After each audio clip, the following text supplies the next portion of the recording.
Hello, अस्सलाम वालेकुम। मैं प्रोफेसर शमीम अहमद अपने यूट्यूब चैनल पर आप लोगों से मुखातिब हूँ। आज की बात में मैं बात करूँगा लिव इन रिलेशनशिप, जो हिंदुस्तान में के कानून के मुताबिक एक लीगल सिस्टम है। लिव इन रिलेशनशिप, पहले तो मैं ये बताऊं कि what is this live in relationship. ये एक्चुअली में हम लोग बोरो करते हैं वेस्टर्न कल्चर से, वेस्टर्न कंट्रीज से। और कोई भी कानून हो या मॉरलिटी या इमोरलिटी की जो बात होती है वो रिलेटिव टर्म है। कुछ चीज़ें यहाँ इमोरल कहलाती हैं, वो वेस्टर्न कंट्रीज में मॉरलिटी के अंदर आती हैं। कुछ चीज़ वहाँ इमोरल कहलाती हैं, वो यहाँ मॉरल कहलाती हैं। तो ये place to place, religious wise भी, कल्चर वाइज भी डिफ़र करती हैं। एनी हाउ, अमेरिका या वेस्टर्न कंट्रीज में पहले ही से है कि लड़के और लड़की अगर एक दूसरे को कोई पसंद करता है तो they can live together like a husband and wife. लेकिन फॉर्मली वो शादी नहीं करते। वो किसी जो शादी के जो कानून है, मैरिज की जो बाइंडिंग्स है, उससे अपने को बंधा हुआ नहीं रखना चाहते। और उसमें दोनों पार्टी आज़ाद हैं कि विदाउट कंसेंट ऑफ अदर वो उससे अलग हो सकती हैं, उससे विड्रॉ कर सकती हैं। वही देख करके इंडिया के अंदर हम ये कानून लाए और लिव इन रिलेशनशिप को हमने कानूनी तौर से पार्लियामेंट के एक्ट से पास कर दिया। तो लिव इन रिलेशनशिप में क्या है कि कोई भी लड़का और कोई भी लड़की अगर एक दूसरे से उनकी अंडरस्टैंडिंग है, ख्यालात मिलते हैं और they want to live with each other, एक कमरे के अंदर लाइक हस्बैंड एंड वाइफ, वो रह सकते हैं। ये कानूनी लीगल है। This act is not illegal. सिर्फ यहीं तक नहीं, यहाँ तक है कि कोई भी आदमी और कोई भी लड़की अगर आपस में समझे, चाहे वो लिव रिलेशनशिप भी उसे नाम ना दें और वो अपनी कंसेंट से एक साथ रहें, तो कोई उसमें इलीगलिटी नहीं है। अभी अभी एक केस 10-20 लड़कों का हाई कोर्ट में पहुंचा और उन्होंने कोर्ट से एक पुलिस प्रोटेक्शन या सिक्योरिटी की डिमांड की कि वो बहुत पीसफुली आराम के साथ रह रहे हैं, लेकिन उन्हें ख़तरा है जान का अपने पेरेंट्स से या रिश्तेदारों से जो इसे पसंद नहीं करते। तो ये केस चल रहा था। तो देखिए, ताज्जुब की बात यह है और बड़े अफसोस की बात भी है कि गवर्नमेंट बगैर सोचे समझे या जो भी रूलिंग, ये तो काफ़ी दिन से कानून, ये नहीं कह सकते कि इसे बीजेपी लाई या कांग्रेस लाई या कौन लाया। बहरहाल पार्लियामेंट ने पास किया तो सभी का इन्वॉल्वमेंट है उसमें। तो लेकिन सच्चाई यही है कि आपकी सोसाइटी इसे एक्सेप्ट नहीं करती, इसे मॉरली सही नहीं मानती।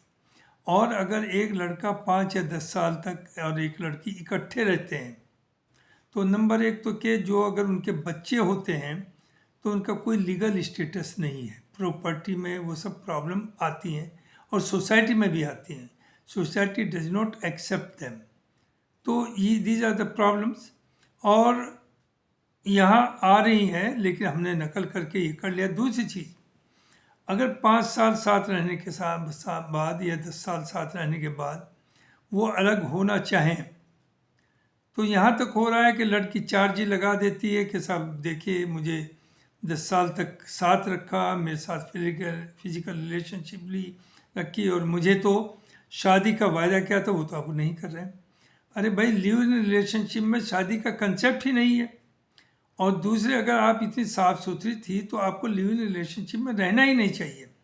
दूसरी चीज़ साथ साथ जो हो रही है कि जो लोग रह भी रहे हैं और रह रहे हैं, खुशी से रह रहे हैं, उनके पेरेंट्स, उनके रिश्तेदार, उनके ताल्लुकात वाले, वो उसे इमोरल मान रहे हैं और वो उन्हें हैरेसमेंट करते हैं कि ये गलत कर रहे हो, इसे छोड़ो। तो छोड़ने का सवाल ये नहीं है। तो जब वो वहाँ जाते हैं हाई कोर्ट में, तो देखिए अफसोस की बात यह है, जो गवर्नमेंट का सॉलिसिटर जनरल है, जो गवर्नमेंट को रिप्रेजेंट कर रहा है, उसका ये कहना है कि साहब ये तो मॉरली एक्सेप्टेबल नहीं है हमारी सोसाइटी को। तो ऐसे लोगों को जो चीज़ मॉरली एक्सेप्टेबल नहीं है, तो किसी तरह का प्रोटेक्शन गवर्नमेंट कैसे दे सकती है? गवर्नमेंट मीन्स पुलिस कैसे, अगर उनका हैरेसमेंट हो रहा है तो पुलिस कैसे? भाई कानून आपने बनाया, गवर्नमेंट आपकी है, आप पुलिस जो है या डीएम जो है वो गवर्नमेंट ने अपॉइंट किया है। तो जब ये लीगल है तो you are bound to protect them.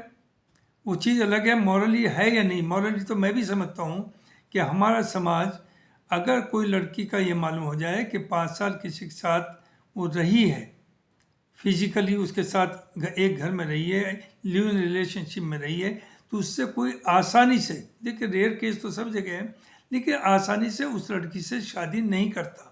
और उसकी ये उम्मीद करना कि साहब वो मुझे धोखा दिया, मेरे साथ शादी नहीं की, नो। आपको लिव इन रिलेशनशिप में अगर आपकी ये सोचती तो रहना ही नहीं था। आप ये दबाव देती कि मुझसे शादी करिए and we will live like a husband and wife. But any how it's a very complicated case. तो हाई कोर्ट ने रूलिंग यही दी है, 12 फीमेल्स का केस था ये हरासमेंट का, कि पुलिस या जो वहाँ कमिश्नर है डिस्ट्रिक्ट लेवल पर, they are bound to provide protection and security to such peers who are live in relationship. तो देखिए ये प्रॉब्लम है सोसाइटी के अंदर, इट्स हाईली कंट्राडिक्टरी, लेकिन कानूनी तो ये लीगल नहीं है।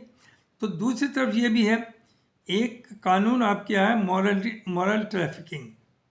मॉरल ट्रैफिकिंग, अगर कहीं भी एक लड़का लड़की बैठे हुए हैं, पुलिस आती है, उन्हें हरेस करती है, उनसे पैसा लेती है या उन्हें मारती है या पुलिस केस थाने ले जाती है। वाई? जब आपका कानून लिव इन रिलेशनशिप को जायज़ कह रहा है, तो लिव इन रिलेशनशिप को या ये कह रहा है कि अगर दो लोग अपनी कंसेंट से एक साथ रह रहे हैं और फिजिकल ताल्लुकात हैं उनका, तो वो कोई गैर कानूनी नहीं, तो आपको हरेस करने का कोई राइट नहीं है। लेकिन ये डबल स्टैंडर्ड है यहाँ कि हम वेस्टर्न कल्चर को भी एक्सेप्ट कर रहे हैं और उसमें इंडियन कल्चर को भी थोप रहे हैं। आपको डिसाइड करना पड़ेगा this way that way. No, as far as Islam is concerned, Islam में इसकी कहीं गुंजाइश है ही नहीं। इस्लाम में बगैर शादी के किसी औरत से फिजिकल रिलेशनशिप तो दूर की बात है, उसे छूना या उससे बात करना भी एक अजनबी औरत से हराम है, लड़की के लिए भी और लड़के के लिए भी।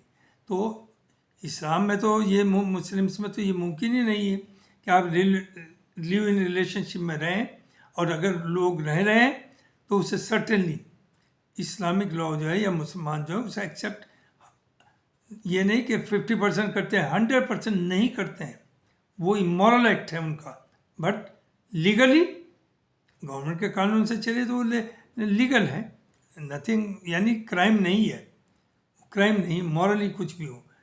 तो इस चीज़ को, इन चीज़ों को जो वेस्टर्न में हो रहा है, उस सब को हम लाने से पहले 100 दफ़े सोचें।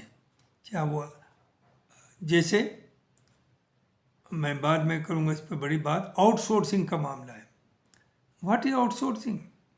वो पहले होता था कि इसकी डिपार्टमेंट में बहुत काम है और वो काम वहाँ के लोग पूरा नहीं कर सकते, तो उसे बाहर के लोगों से करा, आप कॉन्ट्रैक्ट पर देकर करा लेते थे। अब यहाँ आउटसोर्सिंग का दूसरा मतलब हो गया है कि आपके ऊपर कोई लायबिलिटी ना हो, और अगर आप 50,000 सैलरी उसे देंगे उस पोजीशन के ऊपर, तो आप बाहर किसी एजेंसी से कहेंगे और 10,000 रुपये में आप हायर कर लेते हैं, और जब चाहे उसे फायर कर देते हैं, निकाल देते हैं। ये आउटसोर्सिंग का मतलब है। तो हर चीज़ को आप बाहर से लेते हैं और उसे फिर एक्सप्लॉइट करते हैं अपने मुताबिक, तो ये नहीं होना चाहिए। और जहाँ तक लिव इन रिलेशनशिप का है, हम जैसे मुल्क में जहाँ हमारी सोसाइटी रिलीजन बेस्ड है, वहाँ पर ये सब चीज़ें सर्टेनली सोसाइटी में एक्सेप्टेबल नहीं है। लेकिन अब कानून चूँकि बना हुआ है, ये लीगल है, तो they have to be given protection as per law, या इस कानून को स्क्रैप कर देना चाहिए। चूँकि हिंदू मज़हब हो, सिख मज़हब हो, कोई भी जो इंडियन मज़हब है, उनमें इन चीज़ों को एक्सेप्टेबिलिटी ना के बराबर है। थैंक यू वेरी मच, ये मुझे